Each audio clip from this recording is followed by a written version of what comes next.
सर्व उपस्थित सामाजिक कार्यकर्ते,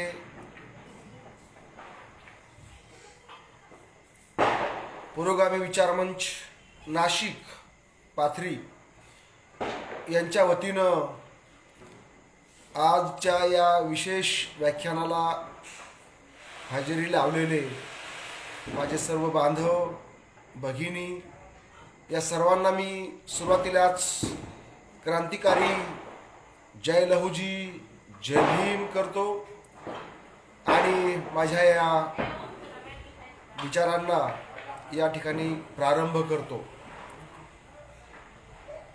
सत्यशोधक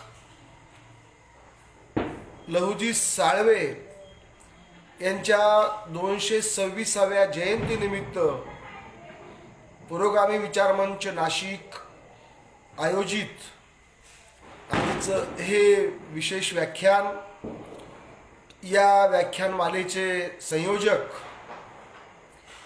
पुरोगामी विचारमंचाचे माझे मित्र रवींद्र सुरवसे, सतीश गवारे, ज्ञानेश्वर घाटूळ,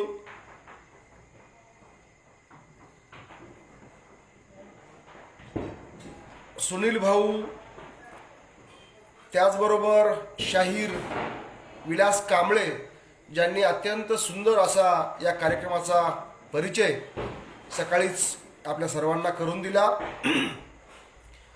अशोक खडसे, गजानन निकाळजे, प्रेम खंडारे, सुनील पारवे आणि या पुरोगामी विचारमंचाचे मार्गदर्शक माझे मित्र अशोक उफाडे, या सर्वांच्या वतीनं मी या ठिकाणी आज आपल्यासमोर उपस्थित आहे. अत्यंत महत्त्वाचा विषय आज आपण चर्चेला घेतलेला आहे. गेल्या जवळजवळ वर्षापासून आपण या कोरोनाच्या नावाखाली सर्वत्र सर्वजण आपापल्या घरामध्ये, आपापल्या गावामध्ये बंदिस्त आहोत. जवळजवळ विचारांची परंपराच खंडित होते की काय, अशा प्रकारची भीती वाटावी असं वातावरण गेल्या काही दिवसांपासून निर्माण झालेलं आहे. परंतु भावांनो, विचार ही मोठी शक्ती आहे, ही मोठी ताकद आहे. विचारावरच चळवळी होत असतात आणि विचारांतूनच क्रांती होत असते. आणि म्हणून या सामाजिक क्रांतीसाठी भारतरत्न डॉक्टर बाबासाहेब आंबेडकरांनी जी अपेक्षिली होती ती सामाजिक क्रांती या देशामध्ये अजून व्हायची आहे. या सामाजिक क्रांतीसाठी विचारांची देवाणघेवाण, आदानप्रदान ही अत्यंत आवश्यक अशी गोष्ट आहे. आज आपण निमित्त साधलेलं आहे लहूजी साळवे यांच्या 286व्या जयंतीचं. या निमित्तानं मला आपल्याशी 4 गोष्टी बोलायची संधी दिल्याबद्दल मी सुरुवातीलाच पुरोगामी विचारमंच नाशिक या चळवळीचं मनपूर्वक ऋण व्यक्त करतो, त्यांचे आभार मानतो.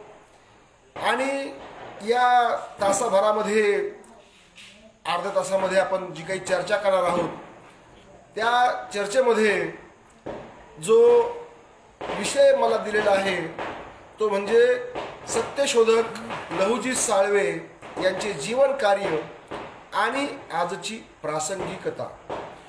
इथं विषयाचे 2 भाग आहेत.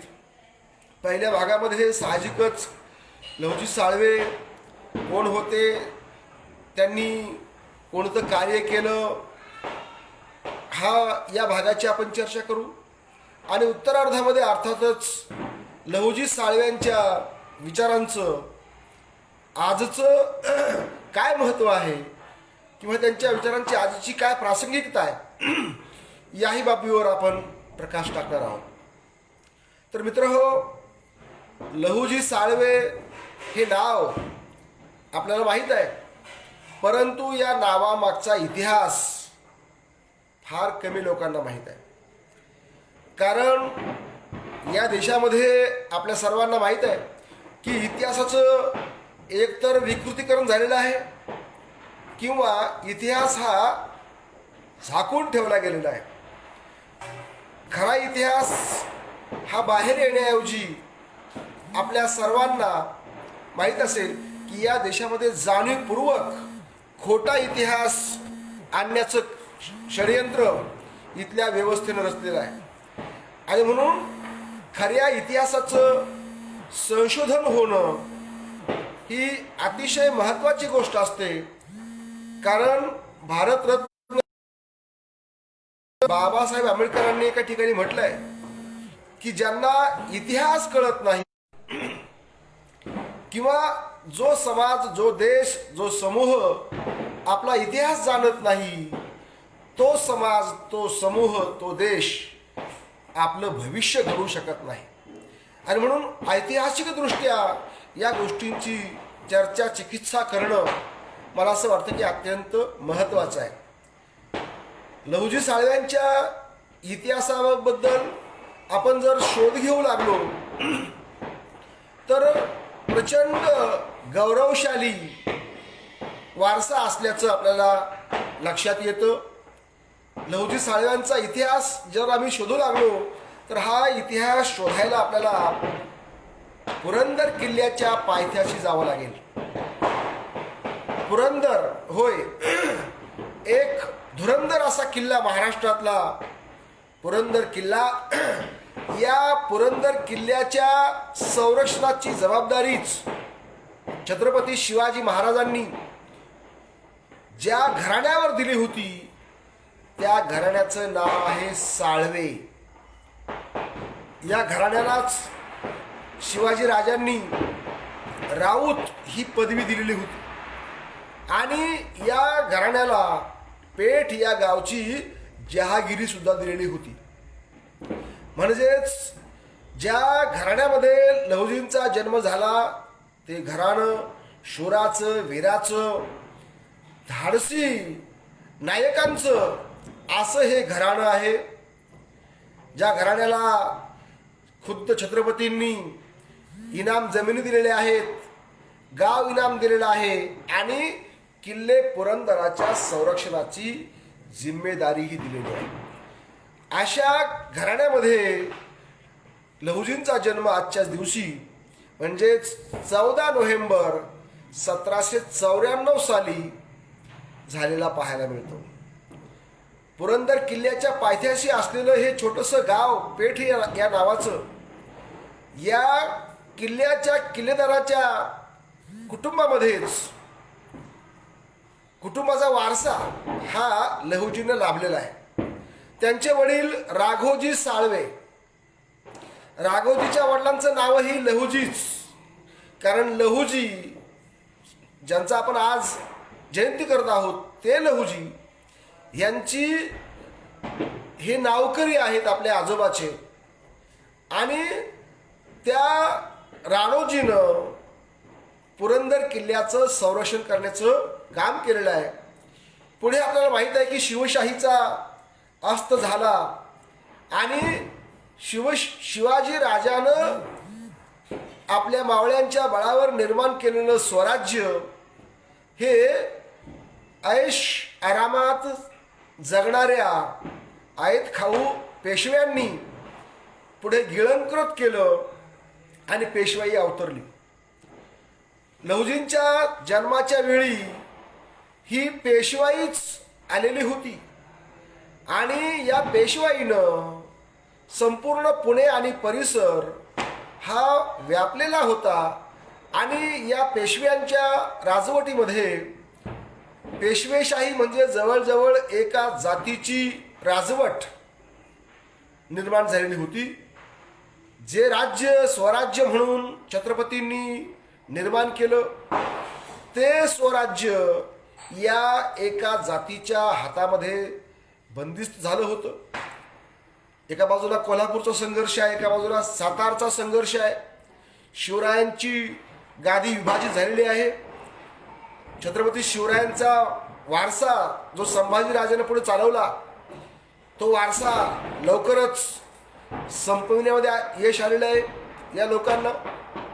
आणि त्यामुळं एक हाती सत्ता पेशवाई आलेली आहे.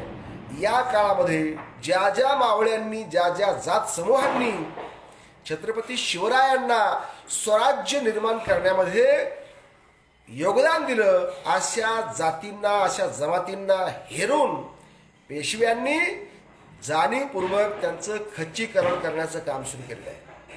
बघा, पेशव्यांच्या काळामध्येच काही प्रथा सुरू झालेल्या आहेत.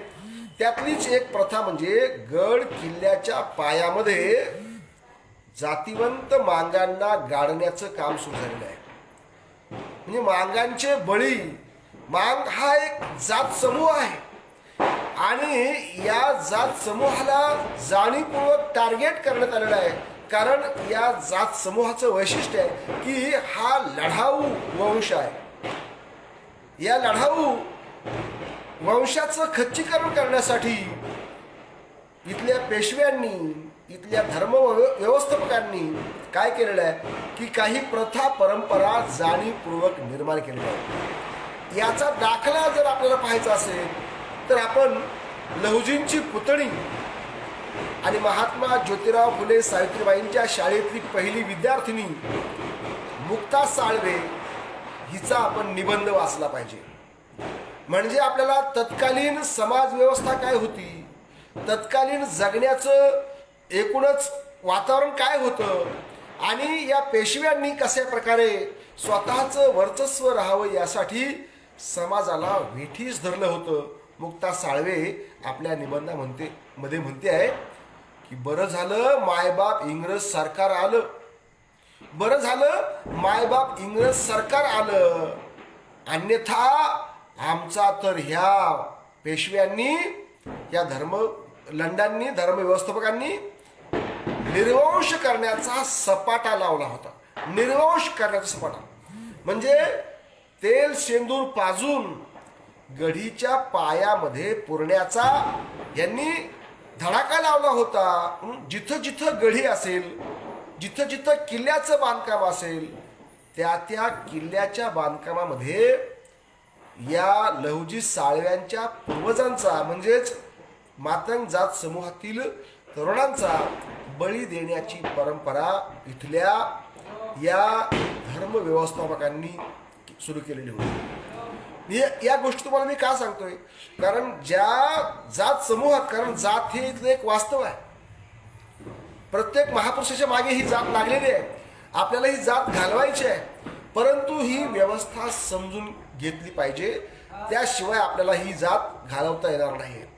मग इथं या वंशाच्या लोकांनी जो पराक्रम केला, छत्रपती शिवरायांना स्वराज्य मिळवून दिलं, त्यांच्या विरोधकांनी काय केलं की या जातीचा काटा काढण्याचं काम जाणीवपूर्वक पद्धतशीरपणे केलं, बळी देण्याचं काम केलेलं आहे. गढीच्या पायामध्ये, मोठमोठ्या इमारतींच्या पायामध्ये तेल शेंदूर पाजून, ढोल बनवून, मिरवणुका काढून या लोकांना गाडण्यात आलेलं आहे. याचा दाखला जसं मी म्हणालो तुम्हाला की 1854 साली, लक्षात घ्या, मुक्ता साळवे ही ज्योतिरावांच्या शाळेतली पहिली विद्यार्थिनी जी 1848 मध्ये प्रवेशित झाली. या विद्यार्थिनीला शाळेमध्ये घालण्याचं काम कोणी केलं तर ते सुद्धा लहुजी साळवे यांनी केलेलं आहे. म्हणजे लहुजींची जयंती का करायची किंवा लहुजींचा विचार आपण काय समजून घ्यायचा आहे तर लहुजी साळवे हे केवळ स्वातंत्र्याचे शिल्पकार नव्हते, केवळ इंग्रजांचे विरोधक नव्हते किंवा जगेन तर देशासाठी, मरेन तर देशासाठी असं म्हणणारे ते केवळ नव्हते, तर लहुजींचं मोठेपण हे पुढे आहे. लहुजी हे भारतीय अस्पृश्यांच्या शिक्षणाचे आद्य प्रवर्तक होते. बघा, मी जाणीवपूर्वक म्हणतो, लहुजी हे भारतीय अस्पृश्यांच्या शिक्षणाचे आद्य प्रवर्तक होते. कारण 25 डिसेंबर, लक्षात ठेवा, 25 डिसेंबर 1847 रोजी पुण्यामध्ये झालेली सभा फार महत्वाची आहे. हा संदर्भ मी नासम झोडगे, फुलावंताबाई झोडगे यांच्या लेखातून आपल्याला देत आहे. महाराष्ट्र शासनानं प्रकाशित केलेलं पुस्तक वाचा. सावित्रीबाईंचं जीवन कार्य या पुस्तकामध्ये फुलावंताबाई झोडगे लिहितात की 25 डिसेंबर 1847 रोजी पुण्यामध्ये जी सभा झाली त्या सभेचे अध्यक्षस्थान लहुजी साळवे वस्ताद यांनी भूषवलेलं आहे. आणि या सभेमध्ये काय निर्णय झाला? या सभेचे प्रमुख वक्ते होते ज्योतिराव गोविंदराव फुले. हे होय, ती केवळ व्यायामशाळा नव्हती, तर ती शिक्षण देणारी शाळा होती. आणि अशा त्या शाळेचे विद्यार्थी हे ज्योतिराव फुले होते. आणि त्यांनी लहुजींनी काय केलं की या सभेचं अध्यक्षस्थान भूषवलं आणि या सभेमध्ये निर्णय झाला शिक्षणाचा. आणि त्या सभेचा जो काही म्हणजे प्रत्यक्ष कृतीचा भाग आहे, 1 जानेवारी 1848 रोजी ही शाळा प्रत्यक्षपणे सुरू झालेली आहे. आता या शाळेचं काम कोणी केलेलं आहे? ही शाळा सुरू करण्यामागे कोण होतं? तर ही शाळा सुरू करण्यामागे क्रांतीवीर सत्यशोधक लहुजी साळवे यांचा फार मोठा वाटा होता. कारण इसवी सन 1822 पासून लहुजींनी पुण्यामध्ये शस्त्रविद्या देण्याचं प्रशिक्षण केंद्र सुरू केलेलं होतं. पुण्यातल्या रास्ता पेठेमध्ये, पुण्यातल्या नाना पेठेमध्ये किंवा वेताळ पेठेमध्ये आणि आजच्या गंज पेठेमध्ये लहुजी साळव्यांच्या या तालमी सुरू होत्या. आणि या तालमीमध्ये शिक्षण काय मिळत होतं? केवळ दांडपट्टा चालवणं, केवळ कुस्त्या खेळणं, केवळ घोडसवारी करणं, तलवारबाजी करणं एवढंच शिक्षण नव्हतं. तर या शाळेमध्ये बुद्धीचा विकास करणारं, तर्कशुद्धता शिकवणारं असंही शिक्षण स्वतः लहुजी साळवे देत होते. बघा, लहुजींच्या शाळेमध्ये अनेक शिष्य होते. महात्मा फुल्यांसारखा शिष्य का घडला? तर लहुजींचं जे शिक्षण होतं हे केवळ व्यायामाचं शिक्षण नव्हतं, तर हे बुद्धीचं कौशल्य विकसित करणारं शिक्षण होतं. आणि हे शिक्षण स्वतः लहुजी साळवे साक्षर होते. त्यांना लिहिता वाचता येत होतं, परंतु त्यांना जाहीर करता येत नव्हतं. कारण त्या काळामध्ये पेशवाईनं अस्पृश्यांवर अत्यंत कडक असे निर्बंध लादले होते. कारण पेशवाईमध्ये म्हणजे मनुवादी राज्य व्यवस्था होती आणि म्हणूनच सरळ सरळ लिहून ठेवलं होतं की जर अस्पृश्यांनी विद्येची भाषा बोलली तर त्यांच्या जिभा मुळासकट फासडून टाका. जर अस्पृश्यांनी ज्ञानाच्या गोष्टी ऐकल्या तर त्यांच्या कानामध्ये गरम गरम शिसव होता. आणि ही राजोक असल्यामुळं लहुजींना आपलं शिक्षण त्या ठिकाणी जाहीर करता आलं नाही. परंतु लहुजींनी मुक्ताला हे शिक्षण दिलेलं होतं. त्याचे पुरावे मिळत आहेत. म्हणजे मुक्ता जेव्हा शाळेत गेली पहिल्याच वर्गामध्ये, आता बघा मुक्ताने हा जो निबंध लिहिलाय तिचा, तर कितव्या वर्षात लिहिलाय? वयाच्या अवघ्या 13व्या वर्षी. वयाच्या अवघ्या 13व्या वर्षी लिहिलेला हा निबंध तुम्ही आवर्जून वाचा. काय निबंध आहे तो? त्या निबंधाचं शीर्षक आहे मांग महारांच्या दुःखाचा निबंध. मांग महारांच्या. मुक्ता फक्त मांगांचा दुःखाचा निबंध लिहिते का? नाही, ती मांग महारांच्या दुःखाचा निबंध लिहिते आहे. कारण या दोघांचंही दुःख सारखंच आहे.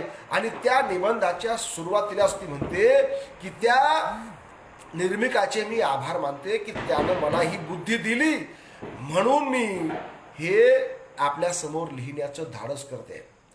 हा जो निबंध आहे मित्र, हा निबंध 3रीच्या शाळेचा परीक्षेचा भाग म्हणून मुक्तानं लिहिलेला आहे.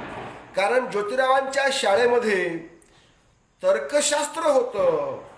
त्यांचा जर आपण अभ्यासक्रम बघितला शाळेचा आहे उपलब्ध, ज्योतिरावांच्या शाळेचा अभ्यासक्रम उपलब्ध आहे. ज्योतिरावांनी जेवढ्या काही शाळा सुरू केल्या होत्या त्या शाळामध्ये काय काय शिकवलं जात होतं बरं? तर त्या शाळेमध्ये देशाचा जगाचा इतिहास शिकवला जात होता, भूगोल शिकवला जात होता, त्याचबरोबर तर्कशुद्धता शिकवली जात होती, गणित शिकवलं जात होतं, अंकगणित शिकवलं जात होतं आणि विचार कसा करावा हे प्रामुख्यानं या ज्योतिरावांच्या सगळ्या शाळांमधून शिकवलं जात होतं. खरं कसं ओळखावं, खोटं कसं ओळखावं, खऱ्याला खरं कसं म्हणावं आणि खोट्याला खोटं का म्हणावं याचं शिक्षण या शाळेमध्ये दिलं जात होतं.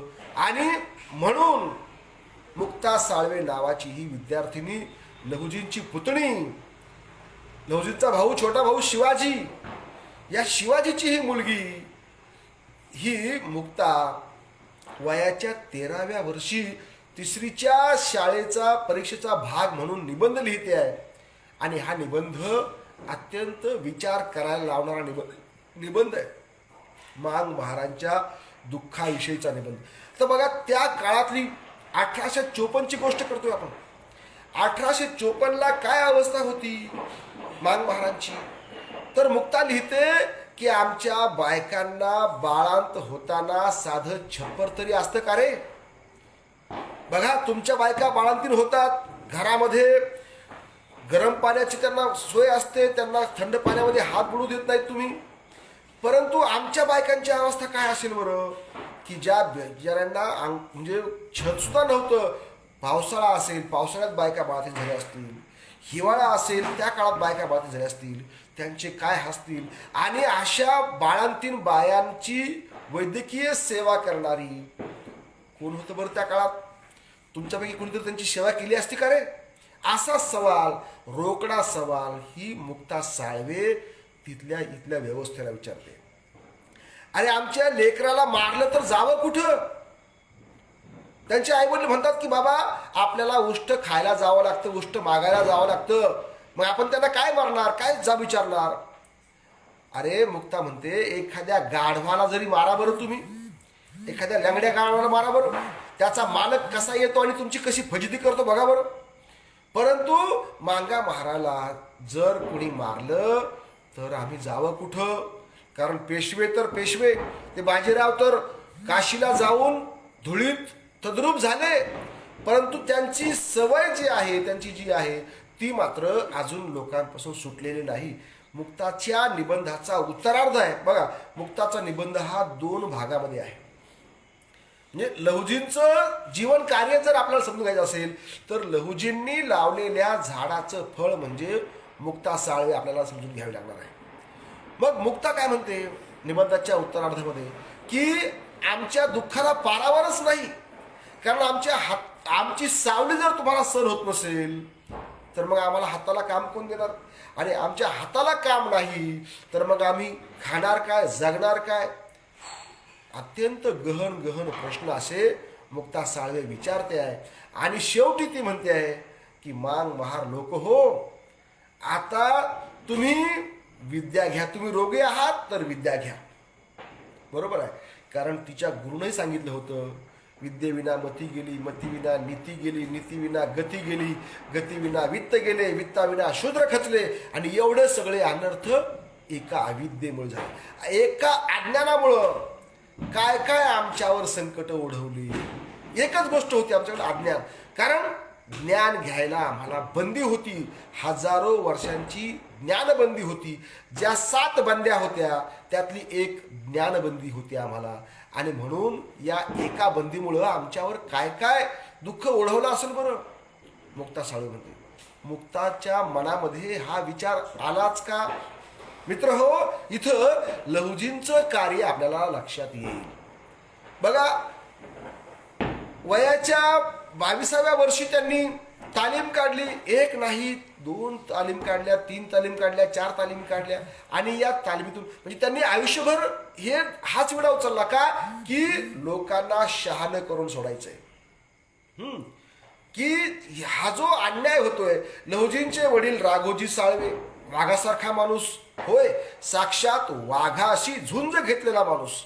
लहुजींच्या वडिलांनी राघोजींनी पुरंदरच्या जंगलामध्ये वाघाशी झुंज केली. वाघालाच त्यांनी जिवंत आपल्या खांद्यावर टाकलं आणि पेशव्यांच्या दरबारामध्ये नेलं. म्हणजे बघा, वाघाशी खेळणारा माणूस, अशी माणसं नव्हती का? होती. बघा, सर्जा मांग कसा होता? सर्जा मांगाचा जर इतिहास आपण पाहिला, हा रायगडावर गेलेला सर्जा मांग स्वतः शिवाजी राजानंच द्वाही फिरवली होती की जो कोणी या गडावर शिरेल, वर जाईल, त्याला मी 16,000 होन बक्षीस देईल आणि एक गाव बक्षीस देईल. तर सर्जा मांग, सर्जा वायदंडे हा मातंग तरुण अंधाऱ्या रात्रीला रायगडाच्या त्या अवघड कड्यावर चढला. कसं चढला असेल बरं? कारण त्याची जी काही वांशिक शिक्षण व्यवस्था होती, म्हणजे लहुजींचं आपण सांगत असताना की लहुजींची वांशिक शिक्षण व्यवस्था काय होती? पाठीनं भिंत चढणे. बघा, आपण कल्पनाही करू शकणार नाही. स्पायडरमॅन सारखं पाठीनं भिंत चढणे, पाठीनं भिंत चढणे, पुन्हा कोसभर पाण्यामध्ये न दिसता पोहत जाणे. बघा, कला आहे, म्हणजे कला आणि युद्ध कौशल्य यांची जोड आहे. तर प्रचंड तलवारबाजी करणे, दांडपट्ट्या चालवणे. दांडपट्टा ही फक्त मांगाची खासियत, ही लहुजींची खासियत, दांडपट्टा चालवणं. आणि हे सर्व जे काय आहे हे लहुजींनी आपल्या पठ्ठ्यांनाही शिकवलं. त्यांचे पठ्ठे तयार केले. परंतु त्यांच्या सगळ्यात लाडका पठ्ठा एकच होता, तो म्हणजे ज्योतिबा. ज्योतिबांशी लहुजींचं जे नातं होतं हे अत्यंत आपुलकीचं, जवळकीचं, कारुण्याचं, ममतेचं असं हे नातं होतं. भलेही लहुजींनी विवाह केला नाही, त्यांना मुलंबाळ झाली नाही, परंतु पुत्रवत अशा प्रकारचं प्रेम त्यांनी ज्योतिरावांवर केलं, सावित्रीबाईवर केलं आणि या दोघांच्या पाठीमागे ते खंबीरपणानं उभं राहिलेले आहेत.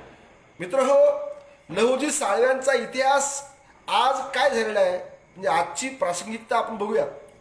लहुजींनी आयुष्यभर आपलं संपूर्ण जीवन हे देश कार्यासाठी, सामाजिक उत्थानासाठी, अस्पृश्यांच्या शिक्षणासाठी आणि अस्पृश्यांच्या शिक्षणाचा परिणाम असा झाला की बघा, लहुजींच्यामुळं मुक्ता शिकली, म्हणजे अस्पृश्य समाजाची पहिली विद्यार्थिनी. म्हणजे आपण म्हणतो की पहिली शाळा ही मुलींची काढली महात्मा फुलेंनी, परंतु हे अर्धसत्य आहे. महात्मा फुल्यांच्या शाळेमध्ये अस्पृश्यांची मुलं होती. म्हणजे महात्मा फुल्यांनी क्रांती केली, परंतु ही क्रांती दडवून ठेवण्यासाठी काय म्हणतात की महात्मा फुल्यांनी काय केलं? पहिली शाळा कोणाची काढली? तर मुलींची काढली. महात्मा फुल्यांनी अस्पृश्यांची पहिली शाळा काढली, म्हणजे लहुजींच्या प्रेरणेनं अस्पृश्य मुलींची शाळा. आणि त्या शाळेमध्ये अनेक जातींच्याही जमातींच्याही मुली शिकायला होत्या आणि त्या शाळेमध्ये ही पहिली विद्यार्थिनी मुक्ता साळवे. म्हणजे लहुजींनी दिलेल्या पाठबळावर आणि मुलांना ज्या काळामध्ये शाळेत पाठवायला बंदी होती, शिक्षण घ्यायला बंदी होती, त्या काळामध्ये कोण पाठविल हो? स्वतः लहुजी साळवे वस्त्यामध्ये हिंडले. त्यांनी सोबत राणबा महार हा आपला मित्र घेतला आणि मांगवाडे आणि महारवाडे धुंडून काढले. लोकांना समजावून सांगितलं ज्योतिबाच्या शाळेत घाला लेकरांना. होय, स्वतः लहुजी साळवे, राणोजी दोघेही आपल्या आपल्या वस्त्यात जायचे आणि त्या मुलांना शाळेत शिकवायचे. आणि म्हणूनच ज्योतिबांच्या शाळेमधला जशी पहिली विद्यार्थिनी ही मातंग जात समूहातली आहे. पहिला शिक्षक सुद्धा शिवाजी गणू मांग हा सुद्धा अस्पृश्यांपैकी मातंग जात समूहातला आहे. बघा, म्हणजे लहुजींच्या शैक्षणिक कार्याचा प्रभाव कसा पडला. पहिली विद्यार्थिनी तयार झाली मुक्ता साळवे, पहिला शिक्षक तयार झाला गणू शिवाजी मांग आणि आप्पाजी धुराजी चांभार, म्हणजे अस्पृश्य जातीतले शिक्षक सुद्धा त्या काळात तयार झाले. याच्या मागे मित्र हो लहुजी साळव्यांचं योगदान आहे, हे आपल्याला विसरता येणार नाही. कारण त्या काळामध्ये पेशवाई होती. पेशवाईच्या काळामध्ये सुद्धा लहुजी साळव्यांनी, म्हणजे पेशवाईचा प्रभाव हळूहळू पेशवाई संपली होती, परंतु पेशवाईचा प्रभाव सामाजिक जीवनावर होता. कारण इंग्रजांनी जरी कायदे केले असले तरी इंग्रज भारतीयांच्या धार्मिक चालीरीतीमध्ये ढवळाढवळ करत नव्हते. म्हणून अप्रत्यक्षपणे जरी इंग्रजशाही असली तरी पेशव्यांचं ब्राह्मणांचं वर्चस्व होतं, परंतु हे वर्चस्व झुगारण्याचं काम लहुजींनी केलं आणि ज्योतिरावांच्या मागे ते खंबीरपणाने उभं राहिले. हा झाला खरा इतिहास, हे झालं खरे कार्य. पण आजचं वास्तव काय? आज लहुजींच्या इतिहासाचं प्रचंड विकृतीकरण केलं गेलेलं आपल्याला पाहायला मिळते. बघा, आता एक गाणं मी सकाळी ऐकलं बघा, सावरकर आणि ज्योतिबा फुले, सावरकर आणि महात्मा फुले, बळवंत फडके सामील झाले. सावरकर आणि महात्मा फुले, बळवंत फडके सामील झाले. स्वातंत्र्याचे या राष्ट्राचे रणसिंग फुकायला, आणि त्या लहूच्या तालमीत होते टिळक शिकायला, त्या लहूच्या तालमीत होते टिळक शिकायला. बघा काय चालू आहे हे सगळं. लहुजींचा आणि टिळकांचा काय संबंध आहे? लहुजींचा आणि सावरकरांचा काय संबंध आहे? लहुजींचा आणि आगरकरांचा काय संबंध आहे? म्हणजे जाणीवपूर्वक लहुजी हे गुरु होते महात्मा फुल्यांचे, आपल्या ह्याचे नायिकांचे, उमाजी नायकांचे. परंतु हे लपवण्यासाठी काय केलं? इतिहास, खोटा इतिहास कसा रचला की टिळकांचेही गुरु होते, सावरकरांचेही गुरु होते, फाडक्यांचेही गुरु होते. अरे कुठं इतिहास आपण काही वास्तव विचार करणार का? बघा, लहुजींचा जन्म कधीचा? 1794चा. टिळकांचा जन्म कधीचा? 1856चा. बघा, म्हणजे लहुजींच्या जन्मामध्ये टिळकांच्या जन्मामध्ये किती फरक आहे? 56 आणि 6 62 वर्षांचा. लहुजी साळवे 62 वर्षांचे होते तेव्हा टिळकांचा जन्म झाला कुठे? कोकणामध्ये. टिळक कुठे जन्मले? कोकणामध्ये, रत्नागिरी, दापोली. तिथून त्यांचे कुटुंबाचं स्थलांतर झालं पुण्यामध्ये. हे जेव्हा टिळक 12 वर्षाचे होते तेव्हा ते पुण्यामध्ये आले. म्हणजे त्या काळामध्ये लहुजींचं वय किती गेलं? 62 आणि 10 72 आणि 2 74 वर्ष. म्हणजे लहुजी 74 वर्षाचे होते त्या वेळेमध्ये टिळक पुण्यामध्ये आले, दाखल झाले. आता लहुजी म्हणजे 72 वर्षाचे होते, 74 वर्षाचे होते. टिळक 12 वर्षाचे होते. टिळकांनी 20व्या वर्षी तालमीत प्रवेश घेतला म्हणे. कोणत्या याचा उल्लेख टिळकांच्या चरित्रात नाही. टिळकांनी शिकायला व्यायामात का प्रवेश घेतला? तर टिळकांची बायको जाड होती. चरित्रामध्ये लिहिले नची केळकरांना.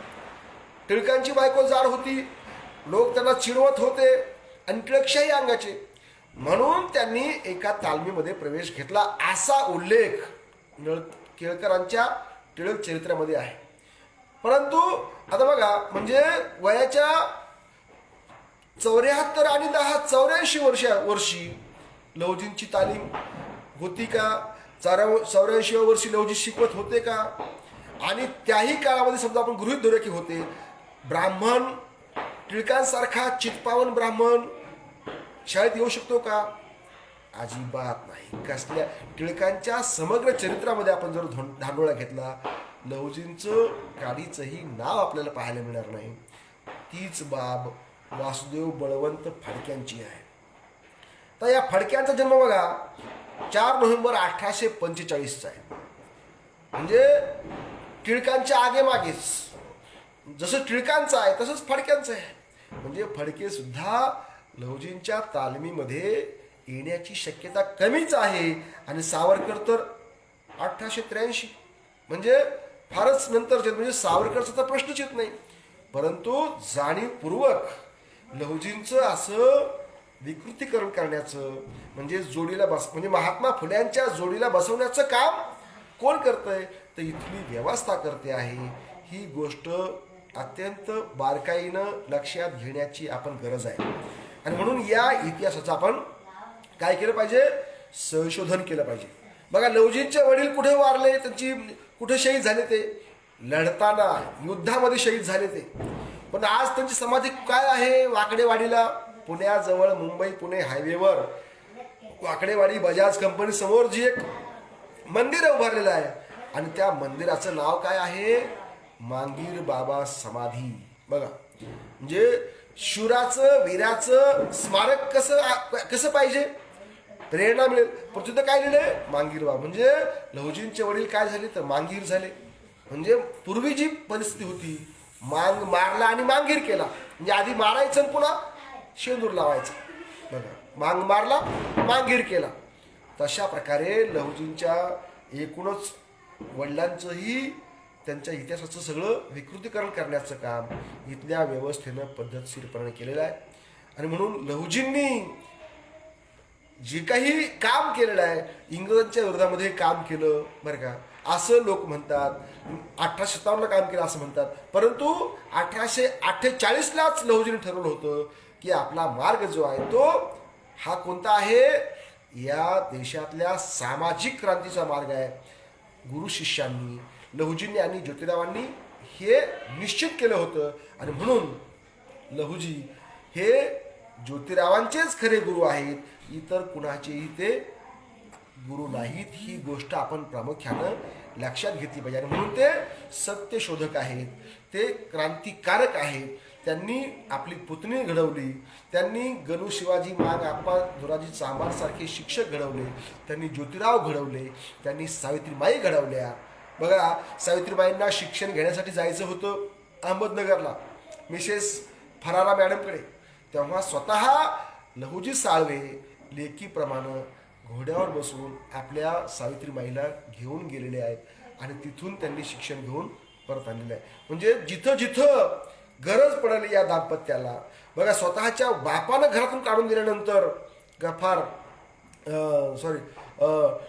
फातिमा शेखचा भाऊ फातिमा शेख या कुटुंबानं ज्योतिरावांना आपल्या घरामध्ये घेतलं, सांभाळ केला. आणि लहुजींनी त्यांना पूर्णपणे संरक्षण दिलं.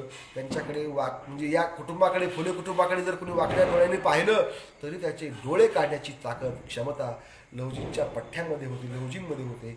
आणि म्हणून अशा प्रकारे लहुजी साळव्यांचं जे काही योगदान आहे ते भारताच्या सामाजिक क्रांतीसाठीचं योगदान आहे. ही गोष्ट आपण लक्षात घेऊया. लहुजी साळवे हे भारतीय अस्पृश्यांच्या आणि बहुजनांच्या शिक्षणाचे आद्य प्रचारक होते, प्रसारक होते. ही गोष्ट आपण लक्षात घेऊया आणि त्या गोष्टीचं अनुकरण करण्याची आज गरज आहे. लहुजींनी तलवार आम्हाला जरी दिली असली तरी लहुजींनी लेखणीही आमच्या हातामध्ये दिलेली आहे. लहुजींनी मुक्ताच्या हातामध्ये दिलेली लेखणी हाच आमचा वसा आणि वारसा होऊ शकतो. हा वसा आणि वारसा घेऊन आम्ही या पुढे येणाऱ्या काळाला बदलण्यासाठीचं काम आपण केलं पाहिजे. एवढंच मी आपल्याला या प्रसंगी बोलू इच्छितो. आपण सर्वांनी मला या ठिकाणी ऐकून घेतलं आणि माझे विचार जे काही तोडके बोडके आपल्यासमोर मी मांडले आणि ते आपण सहन करून घेतलात, त्याबद्दल आपल्या सर्वांचं मी मनपूर्वक ऋण व्यक्त करतो. मला पुरोगामी विचारमंचानं आपल्यासमोर साक्षात होण्याची संधी दिली, त्याबद्दल त्यांचंही मी पुन्हा ऋण व्यक्त करतो आणि थांबतो. जय लहुजी, जय भीम.